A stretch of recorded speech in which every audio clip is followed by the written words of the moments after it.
This conference will now be recorded. All right. Well, good morning, everybody. This is our first meeting of 2021. New Year is here. Excited to start our new year. Have a lot of great opportunities, as we always do in a new year, to kind of rethink about where we're going and what we want to do. And I think January is a wonderful time to start thinking about evaluating your marketing plan for this year. What is it that you intend to do to boost your business, and what we can do as a real estate brokerage to assist you in that. And along those lines, I wanted to thank all of you for your feedback on the survey that we sent out there. It's been extremely helpful for us to know what it is that you guys like about us. And it seems like as a consensus, people really like the administrative support that we offer to you.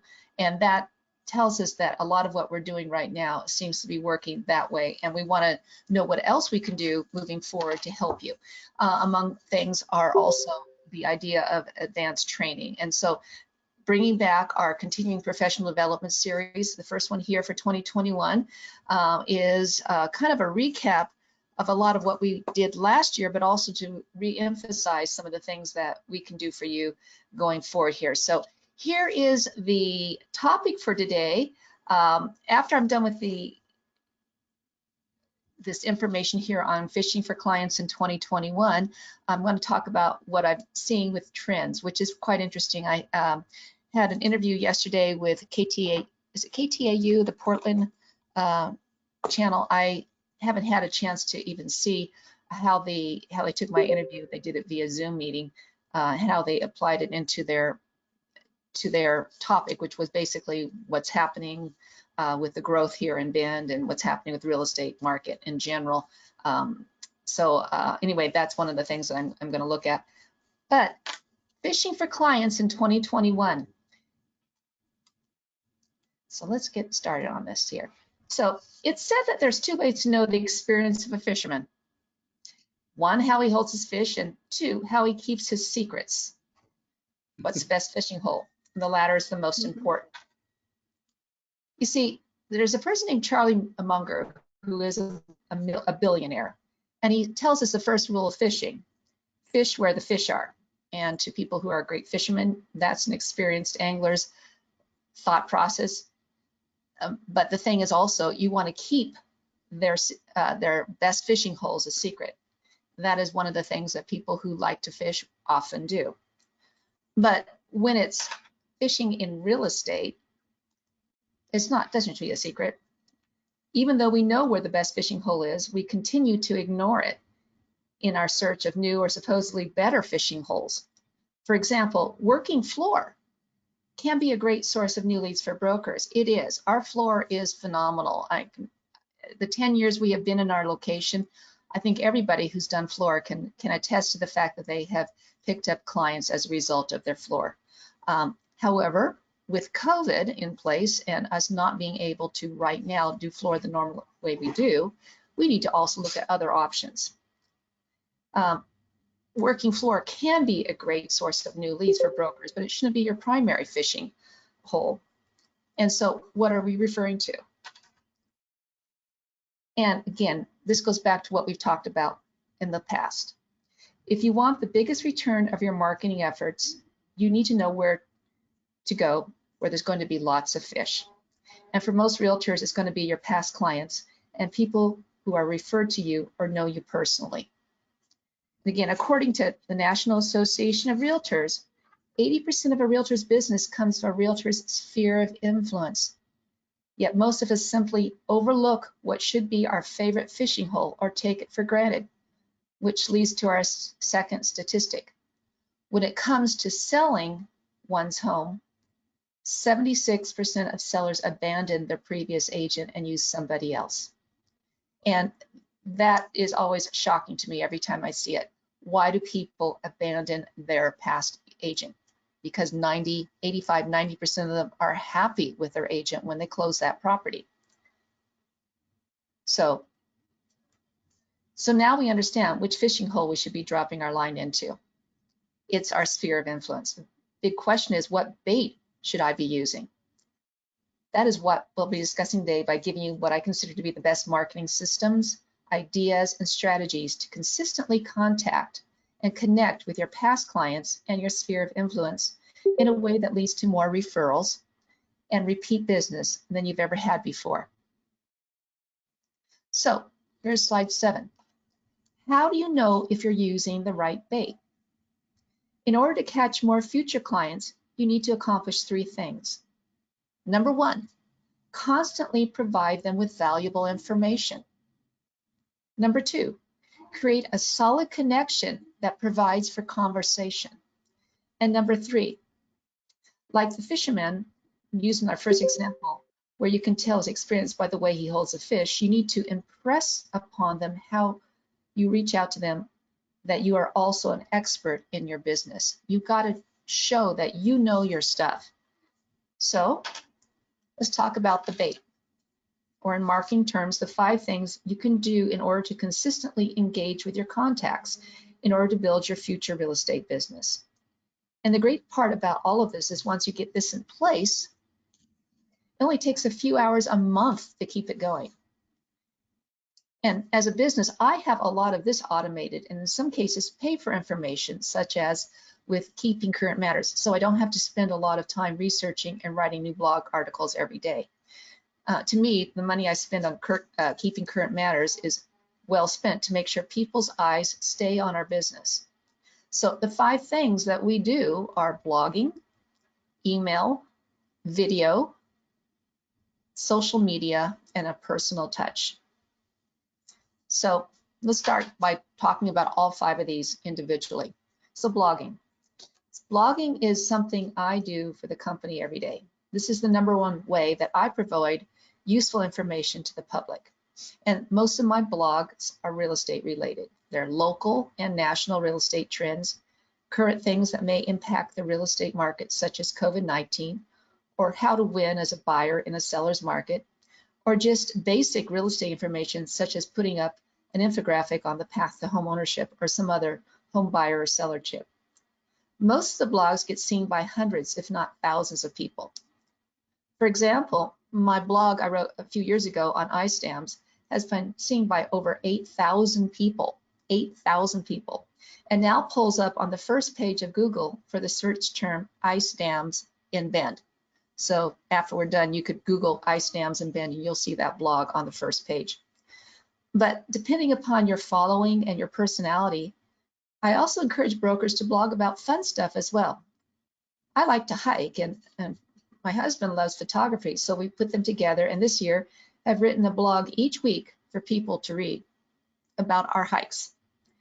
Emily and Brittany have gotten into this as well as our BPRE foodies, and regularly will blog about the best takeout food place during COVID or a new restaurant opening. Once you create the blog, it becomes a reason for outreach to your client base, as well as helps create credibility and that expert status you're looking for. So on a side note right here, I'm going to break out of this PowerPoint and pull up. Here's our blog that I wrote about icicles hanging from your roof and about ice dams. So you can see that this particular blog post has had over 8,000 views. That's a lot of views. I wrote this back in 2017. And in the 4 years it's been in existence, a lot of people have seen it. It gives us a lot of credibility on that topic. I will look at also other things here too. So here are Ben's Best Bites. This is the blog that Brittany and Emily have been taking on. This last blog that they wrote about a bite, a drink, and a wonderful fire, they wrote on December 28th, just last month. And we've already had 200 views about it. More fresh than fresh in downtown Bend, they wrote December 9th. They've had 403 views. These are things that gives people knowledge about who we are, just because people who may have interest on restaurants will click on this and then they're on our website looking at things. My hikes, places to see in Central Oregon. My most recent hike, I wrote on Bessie Butte to Kelsey Butte, a little traveled hike or mountain bike ride off China Hat Road. I've had 142 views on this one. And this I wrote December 31st. I have a new one to write. I'm hoping to get time to do it today on our hike that we did last week. But these are things that people have, they'll read, look at. The one I wrote about Couche Falls here, 365 people. I had someone actually instant message me about what's it like hiking this time of year to Couche Falls? Can I get through there safely? I mean, this was an instant message of someone I don't even know. And of course, I gave them some pointers that way. But again, these are things of interest as opposed to our real estate trends. And our real estate trends are extremely followed. This one I wrote about the prediction on Bend News construction prices in 2021 had 507 views. These are, again, here's our November trends, and I'm going to write, hopefully I will write this week, the trend on December/2021. It's going to be kind of combined together. This particular trend has had 500 views. And if you read, and if you Googled Bend, Oregon real estate trends, you will see us. In fact, let me just do that right now. Bend, Oregon real estate trends. You will see here on Bend, Oregon real estate trends, excuse me, we're number one after these two ads. This is the blog, the most recent blog. We are ahead of Redfin, we're ahead of Zillow, we're ahead of everybody else, KTVZ News, all that sort of stuff, because I write this every single month, and it is recognized locally as a major source of information. So blogging is really, really, really important in a way of getting your information out. And if you guys are interested in taking this on, I will meet with you one-on-one. If you don't want to come in, I will do a go-to meeting privately with you or in a group to talk about how the nuts and bolts of how to actually do this. It's the key component of being seen on the internet. So let me go back here to our slideshow. So blogging. What I like about these blogs, I pull in from Keeping Current Matters, because this was one of the ones that had the national trends in here as well, very helpful information, is I can edit them and pull up and add a paragraph talking about Bend that pertains to the topic of this particular blog. So that the body of this blog has been written by people outside of our area, and it talks a lot about national stuff, but I can put in a paragraph about Bend itself, and I can change things, and so it makes it personalized. So blogging, a key component. So let's go on to the next thing. Emails. Sending out emails to your contacts without a good reason to do so can just feel like spam to them. Absolutely. Your only reason to reach out to them should not be to see whether they are interested in buying or selling a home today. And as I talked about in the previous slide, creating a blog provides a good reason to reach out to your contacts. In the email, you can summarize the main points of the blog post and provide a link in the email to your full article. Another time to send out an email is when you provide them with a copy of the monthly newsletter that we produce. Remember, we give you a customizable copy of this newsletter if you want to make it your own. Add your own contact information, even put in your own articles if you want. And one more example of a good time and a good way to keep in touch with your base without it feeling like spam is our client retention program. We started this in November, December, and right now we have about 20 brokers who have we have set up on this client retention program. What this is a monthly, maybe not quite monthly, but it is a regular email from you that comes from Constant Contact, and it goes to your contact base, and it basically talks about topics that are pertinent for the year. For instance, holidays. The next one coming up is probably Valentine's Day. We'll have a spring forward contact for them, a 4th of July contact information. You know, we just got done with the holidays. We had a New Year's one go out. It's a way for people to regularly connect with you. And I'm sure if you have given any sort of business to a mortgage company, you probably are on their contact list, and you probably get similar emails from them regularly. So this is a way that you can be talking and touching to your clients regularly.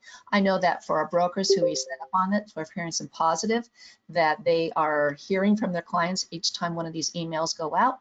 So if you need to do this. If you haven't done it yet and you're interested, all you need to do is give Brittany or Emily a copy of your emails of your clients in an Excel spreadsheet, and they'll do the rest by sending out these reminders to your clients. It's coming from your email address. So the way we set it up in Constant Contact is it's as if you are sending this to your clients. So when they hit reply, you get the replies back. So that's what that's all about. It's just a simple way, a nice way, a non-threatening way just to say hi. So video. Video is considered to be the most effective and least cost marketing tool for real estate professionals today. Those using video get 6 times more leads than those who don't. Furthermore, video breaks down the trust barrier quicker and helps you establish a relationship with the viewer before you even met. We've talked before about the realtor Krista Mayshore, and I know we sent out to all of you guys a PDF of her book about selling 100 homes a year. It's inspiring. If you haven't read it yet, or you've lost that email and are interested in reading the book, please let me know. I'd be happy to resend that book to you. But Krista Mayshore, if you Google her, you will see that she is regularly on video talking about this new development or about this marketing tool, because she's also a coach now. But here to the right of the slide here, we have some examples of some information that we were looking at ourselves. Brad and I were talking about becoming snowbirds. Some days it's like we're just visualizing where in the world will we ever want to live someday. And we were thinking about maybe Sarasota, Florida. So it's not happening soon. It's not happening.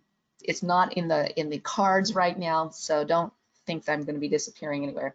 But my husband, who is such an expert on Googling things and researching it, he Googled Sarasota, Florida, and came up with results similar to those here on the slide. By the time I got home, after we had talked about it, he'd already found a realtor or two that we could talk to based entirely on the videos he watched. He also knew an awful lot about everything from where to live in Sarasota to home pricing, weather, school, crimes, even the bugs in the area, and things to do and see. There was even a great video with one of these realtors interviewing a couple who had recently moved to the area from California and find out what they thought about the move. But there are other ways to use video as well. If you haven't looked into BombBomb, BombBomb is a great way to include short videos of yourself directly into an email when connecting with your clients. So if you're really looking to up your real estate game, look into video. I have found on social media, there's a couple of people who regularly will use their story in their Facebook social media to video about what they're doing. Say they're going into an open house, they are going into a kind of even just doing a walkthrough of a new listing that they've got and saying, look about this, look about this. It's a great, easy way to do it on your cell phone. People are doing it all the time, and it's really helpful. So a great way of upping what you're doing. Next thing is social media. Now, social media is obviously one of the most valuable and easiest ways to get your information out in front of contacts in as many ways as possible. This is a really fascinating statistic. Did you know that there's almost 4 billion, that's billion with a B, people on the world on social media? And the average time they spend every day is 2 hours and 22 minutes. That is amazing. So as a company, we not only post our blogs on social media, but also our listings for sale, our sold listings, and company videos. Facebook has been to date our primary place to post, but we also use Twitter. We're getting more and more on Instagram, and even LinkedIn on a regular basis. I don't post all of our new listings and things on LinkedIn. I try to do more of the informational blogs on real estate trends and things like that. But still, LinkedIn is another great social media source that you could be utilizing. And social media provides some great farming tools that can be very cost effective in a way to reach target audience compared to traditional advertising methods. So let me get out of that for a second here again, and I'm going to pull up our company Facebook page. So this is our company Facebook page.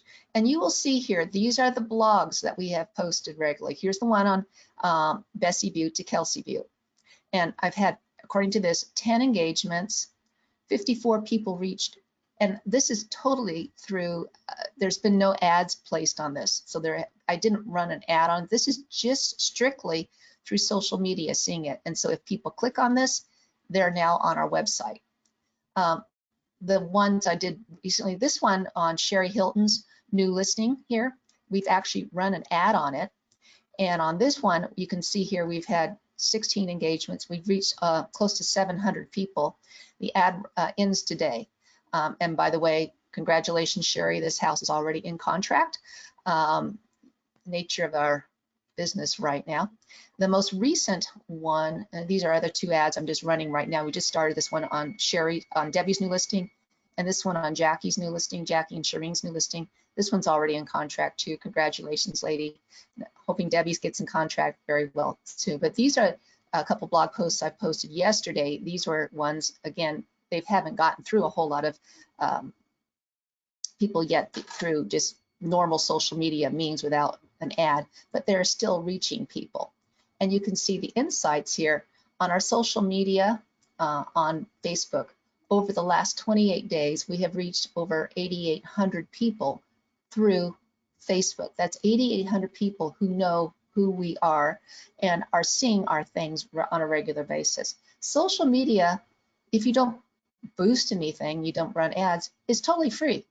And when you run ads, it can be whatever you're willing to pay. So you could have a budget of a certain amount of money and you can target certain people. You can say you have a property that is a, oh my goodness, a vacation home. You can target people who are interested in vacation homes. Things like that. It's wonderful. So social media is a great source of information. So let me go back here. So social media. So let's go on to the next thing here. So when you consistently do the previous marketing activities such as blogging, emails, videos, and social media posts, you're going to have your contacts thinking about you when they think about real estate. To capture the opportunities that you're generating, you will need to do personal outreach. For some realtors with older clientele, picking up the phone is still a great way of keeping the communication going. Several experienced brokers in our office do a great job in keeping in touch this way. However, people are getting to the point where they rarely answer their phone because they're starting to get spammed a lot. You know, here's a funny little story. A few years ago, both Brad and I were on the list to get our lovely colonostomies. And I had gotten in on an earlier date than Brad. He was out there a ways, but they put him on a waiting list. But if he didn't answer the call, when they called him that they had an opening, they would go on to the next person. But because he put on his phone a number that said colonoscopy, when they contacted him, he did pick up, because he never picks up his phone any longer unless he knows who's actually calling him. He's getting spammed so much.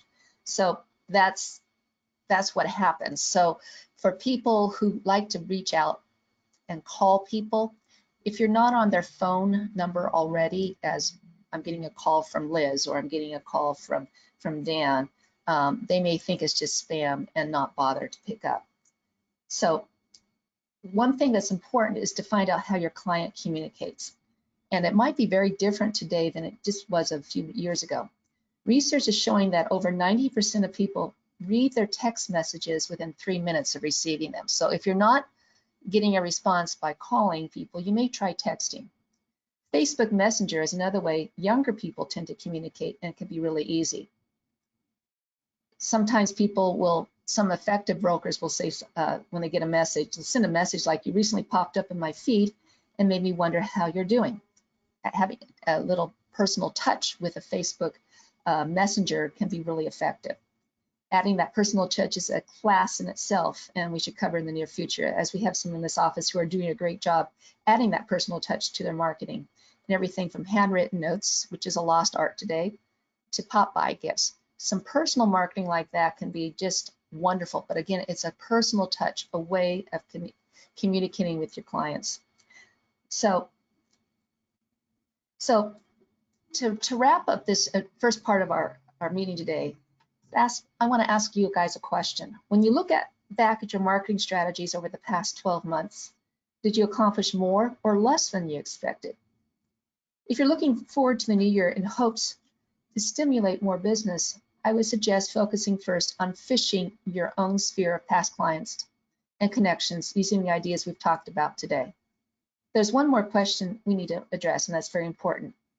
How often should I be contacting my database so they're thinking of me when thinking of real estate, but not thinking that I'm just spamming them?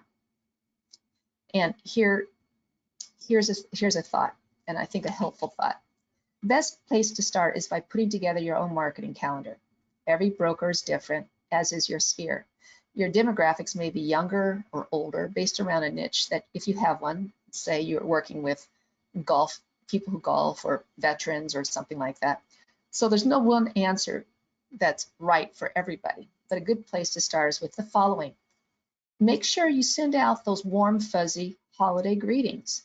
And if you haven't yet contacted, if you already don't have your own client retention program, you're not regularly communicating, you haven't set up your own touch of your clients regularly, again, you can contact Brittany or Emily, and all we need would be your Excel spreadsheet of your emails of your clients, and they'll set up this client retention program for the rest of 2021, which is basically this drip campaign, which touches your clients on the major holidays of this next year, or major events such as Spring Forward and Fall Back.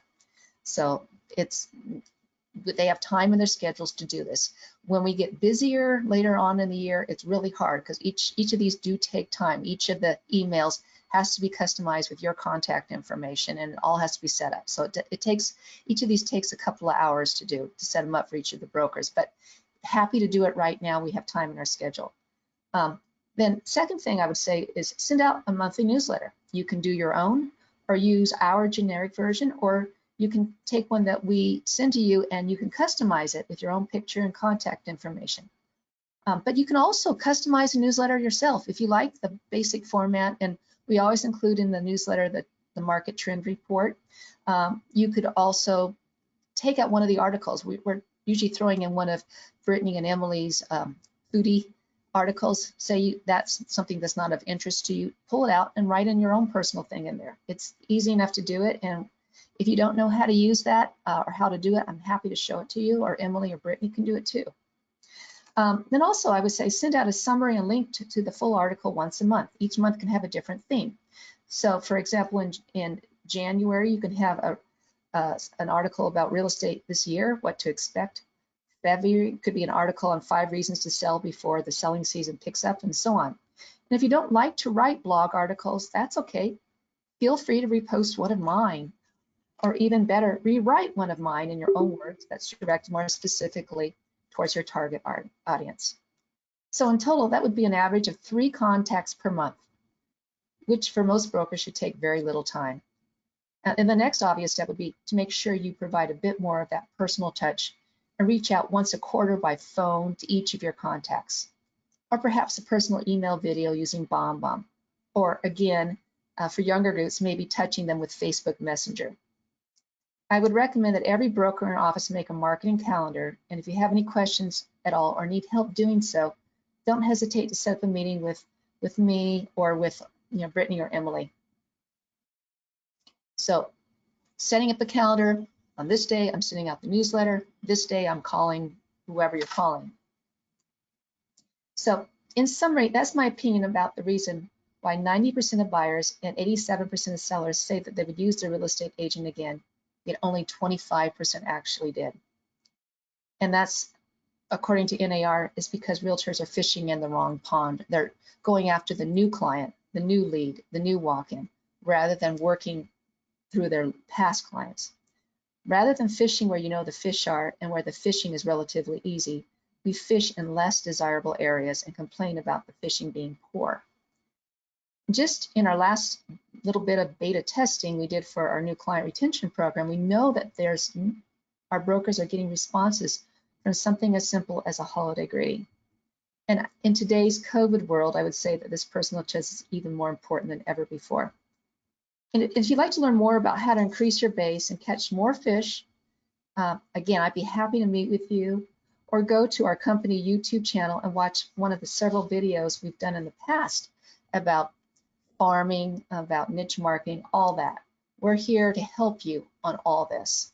So before I get on to the next thing, do any of you have questions on this?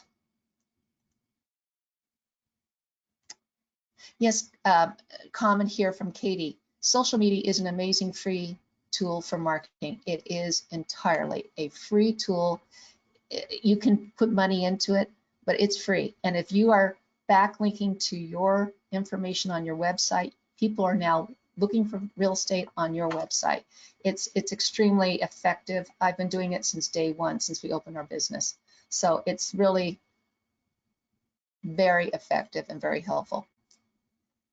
Now, along the same lines here,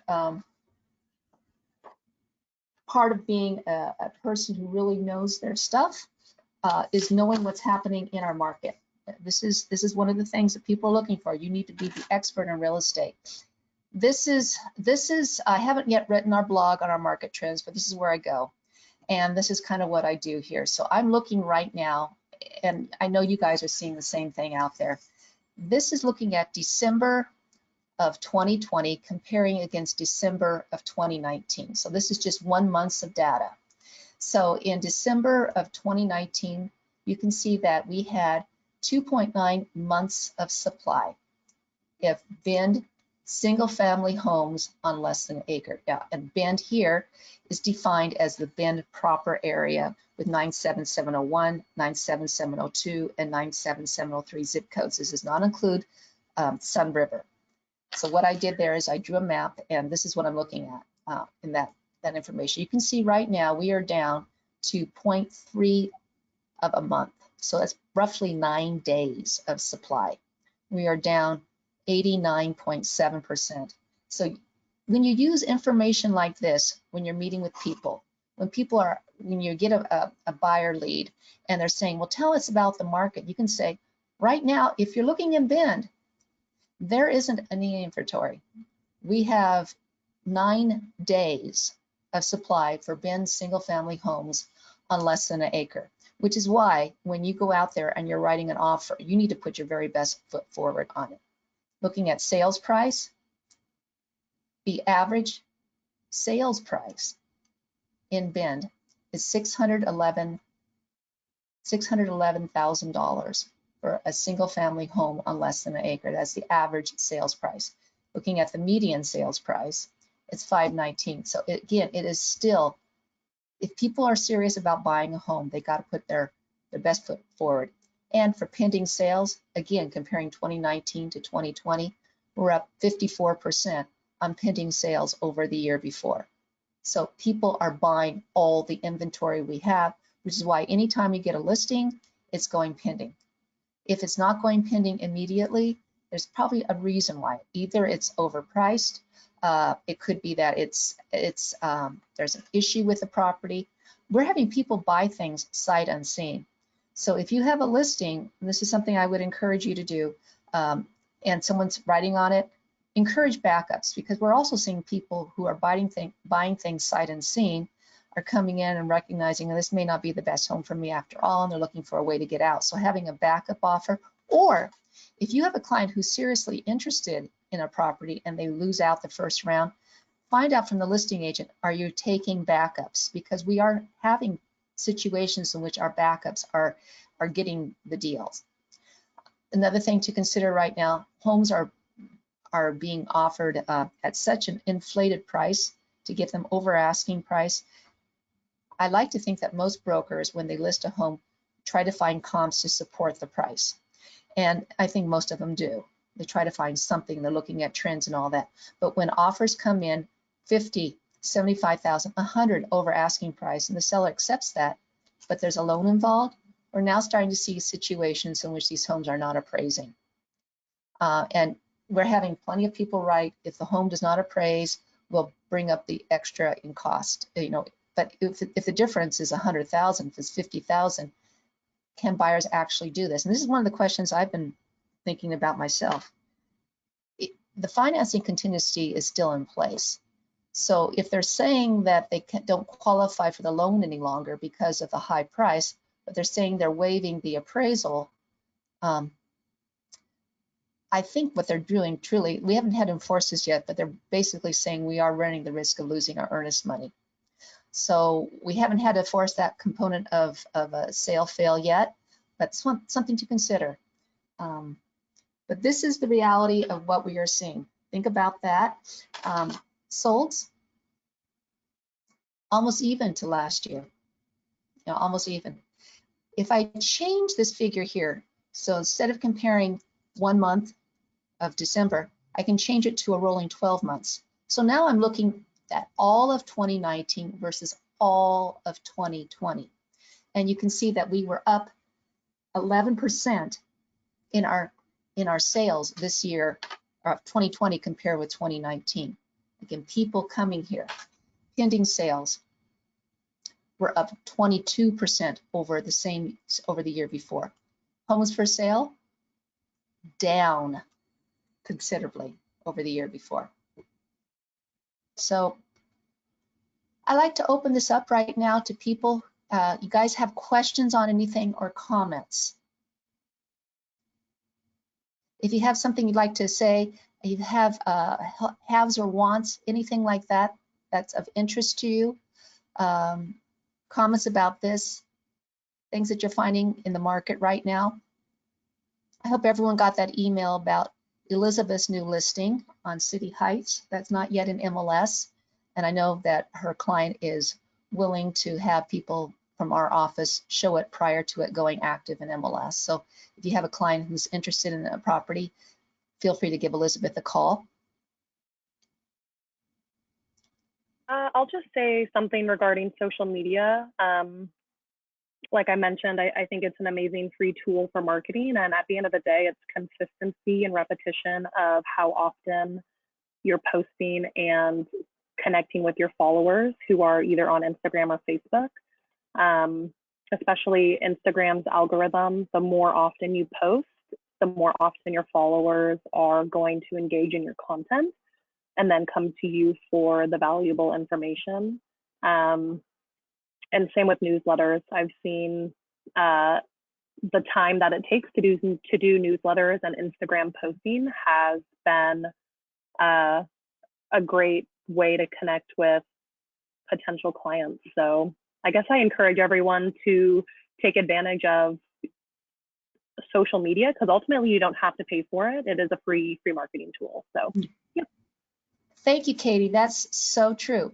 The connection right now, and she mentioned it with Instagram. Instagram is the social media of the younger generation, the millennials. And we are trying to do a better job as a brokerage on Instagram.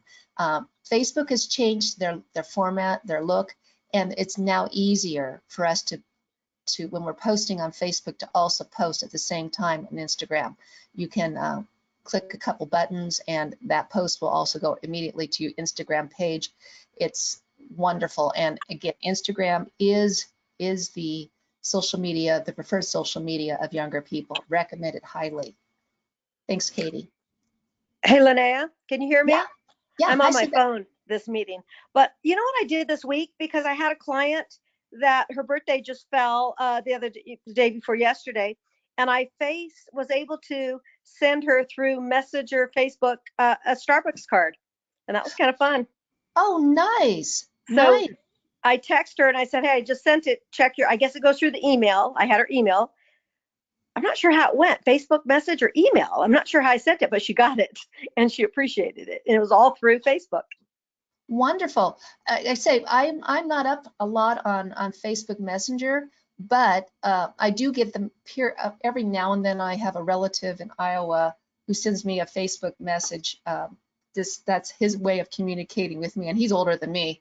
But I shared with you I had gotten that one Facebook message from someone I have no idea who they are about the Couche Falls blog I had written, asking me about hiking conditions because they wanted to hike it the following weekend. which I thought was great. I was happy to help them with that. And again, having people recognize us from something that is not real estate related, but it gets our word out that, hey, we know Central Oregon, and if they are connecting with us because of that, that's a good thing. Hopefully they'll think about us at the same time when it comes time for actual listing or selling a home as well. Yeah, anyone else with anything? How about haves or wants? Anyone have a have or want? I know we all want inventory.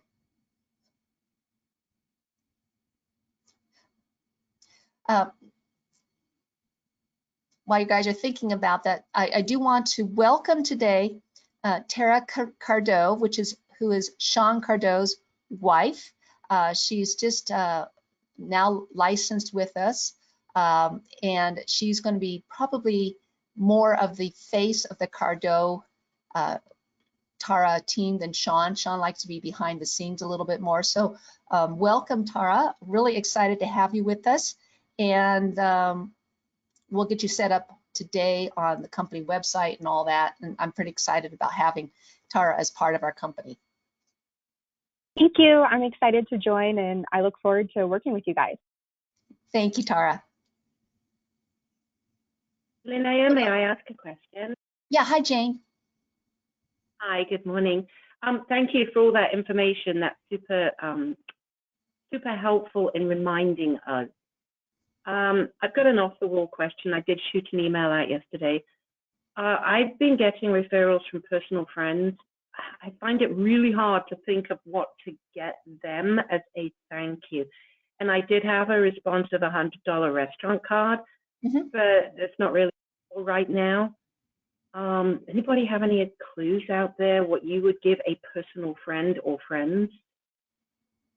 Yeah, that's a tough one, because you want to say thank you to someone. You can obviously gift people after you've had a closing anything you'd like to.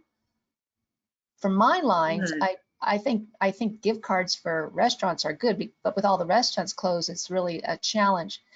Do they have like can you customize something that's a little more personal to them? Do they have a hobby or something? Say they like to go, say they're heavy into pickleball. Maybe a gift card to a sports place where they can buy pickleball equipment or clothing or something like that would be appropriate. Or if they're into... That's a good idea, but obviously, I mean, you'd think, yes, we live in Bend, people like to go hiking, skiing, but sometimes they don't like to really do anything. Yeah. That's yeah. my... Maybe a lot of people like it to do things like Cutco knives, gift knives like that are customized, because people do need knives, kitchen knives, and they can be very, very nice. And they can also have your contact information on them too. So yeah, I know our Cutco knife representative is always happy to talk with anybody who's interested in buying something from him. Very nice guy. Right. What about a basket? What about a basket with an assortment of wine and different Bend, Oregon items? That's a brilliant idea. Does anybody know where to get one? Yeah. Hey, Jane. Oh, sorry. Yeah, Holly. Yeah. I've found some really, really cool things on Uncommon Goods website.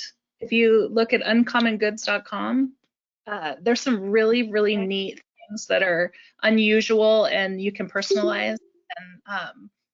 And I've used that quite a bit and people love it. So that's another thing to look at. You can also go to some of our local grocery stores. Gone to Market of Choice before, and I've talked to the deli manager or the people who have the cheese area and say, I'd like to have a gift basket put together. I tell them what my budget is and they'll fill it. Give them 24 hours, but they'll put together something. If you tell them kind of what you're thinking of, they'll fill it full of fresh things, whatever it is. And that could be a really nice gift for someone to receive. One more thing, Jane. One more Yeah. thing, Jane. This is Scott. High Desert Food and Farm Alliance puts together gift baskets of all sorts of local Central Oregon high desert goods. It's a nonprofit, Oh, High Desert okay. Food and Farm Alliance. Thanks, Scott. Appreciate You know, that. there's also Hardenbrook custom wood boards. Hardenbrook, they make like a wood cutting board that can be customized too, and branded. So that's a nice thing as well. Hi, Jane. It's Angeli. So Newport Market puts together a really beautiful gift basket too, and I've gotten several from there. They really do. And Jane, Thanks, don't Angela. I forget, hope if you like everything's any of the wines, I can get you the wine. Well, Very well. Lynette, I got to put a market for myself. That's great, Cinda. That's perfect. Thank you.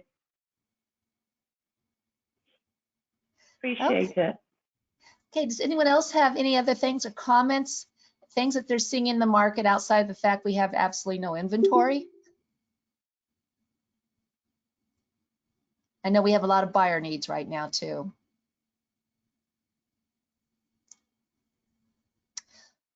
Okay, well, if there's nothing else, I think that we're done for today, and feel free to reach out to me individually. If we have enough people who want some training on blogging, I'd be happy to do a separate class in that at a time that works for anybody. We can do it through a GoToMeeting, looking at how to really even do things like with certain SEO words, some key words to use within your blogs, and how, again, how to get them out to people. It's not that hard to do it, but you just need to learn how to do it, and it can be very effective. All right, thank you guys very, very much, and I hope sometime this year we can start having our meetings in person again. Talk to you guys soon. Thank you so much. Thank you.